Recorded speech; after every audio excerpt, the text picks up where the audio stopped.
Trump is getting revenge for Jeffrey Epstein. But before I go there, listen, follow me here, Darren Monroe Politics. Subscribe. If you're not over there, you definitely want to get on there. This is crazy.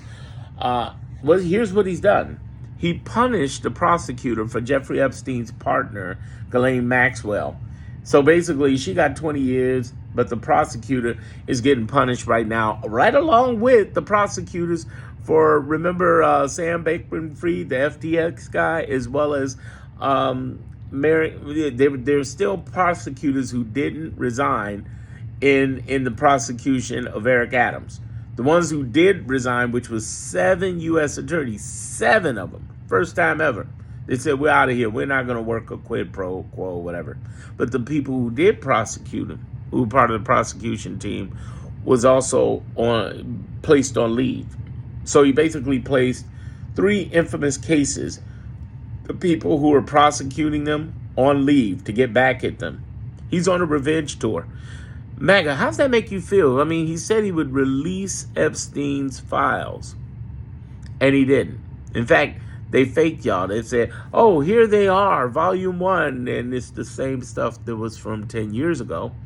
And now, not only is he covering up on that, but he's also getting rid of the prosecutor of Sam Epstein's partner and trying to cover up his tracks in any way possible, because he knows he's on those flight logs. He was doing the same activity. He had the same involvement. It's absolutely insane to me that that he's getting away with so much. He's gotten away with so much. It's going to catch up one way or another, but he's not going to jail for it. I don't think so. Elon will be in jail first. That'll take a couple of years, but this is an absolute hot mess. It's his revenge tour. This is how he goes out and takes revenge on everybody, shuts them down. Remember the first thing he did. What's the first group of people he fired? 18 inspector generals. But here's the weird part about that. He has the right to fire them with a 30-day notice. Why didn't you get 30-day notice? I mean, we're talking 7 weeks back. He could have had them fired, and people could have been mad over it, but they couldn't have done anything. But the way in which he fired them, the way in which he's been absolutely illegal and reckless, he fired them. Why was he trying to fire him like that? I mean, he could have done it with 30-day notice. He wouldn't need an act of Congress or anything, but he fired him because he knew there was going to be some funny business going on in a matter of weeks, and he didn't want those inspector generals seen, and he didn't think that anybody would have the nerve, the audacity to sue for their jobs back. Here's his process. He says, I'm going to break the law. I'm going to have Elon help me. If anything goes wrong, I'll throw Elon under the bus. Elon is not the manipulator. Do not believe that for 1 second. That's what they said about Steve Bannon back in 2017. And what happened to Steve Bannon? He went to jail. Yeah, he got pardoned, but he's just got disgraced, pulled apart. He's using Elon the same way. He's using Elon. He's not the cuck. He's using Elon as a patsy. I've been saying this for the longest. I wish people would listen more carefully. Subscribe to my channel, especially if you are on YouTube. Look at my playlist. I got specialized playlists called Thieves in the White House and Elon's Evil Plans. I want you to understand what's really transpiring here.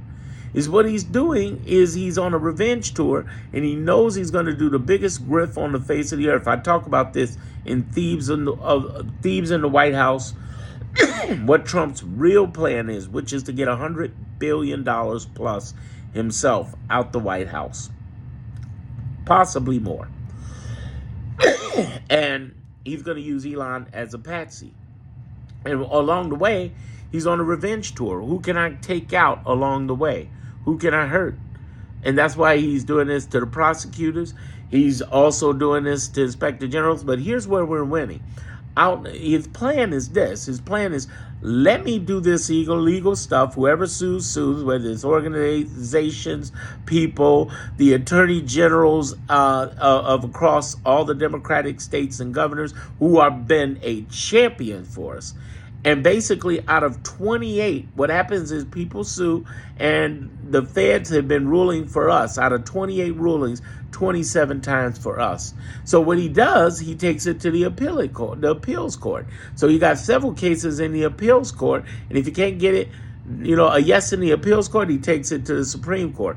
Well, out of those 27, one of which is already through the Supreme Court, pointing down, said, hey, it's good. We are good. This is, the lower courts were right. We're not going to rule on this. But that's going to happen repeatedly. He's going to try to shoot as much up to appeals and to Supreme Courts, even though he's absolutely wrong. He's trying to play a numbers game. He's losing big time.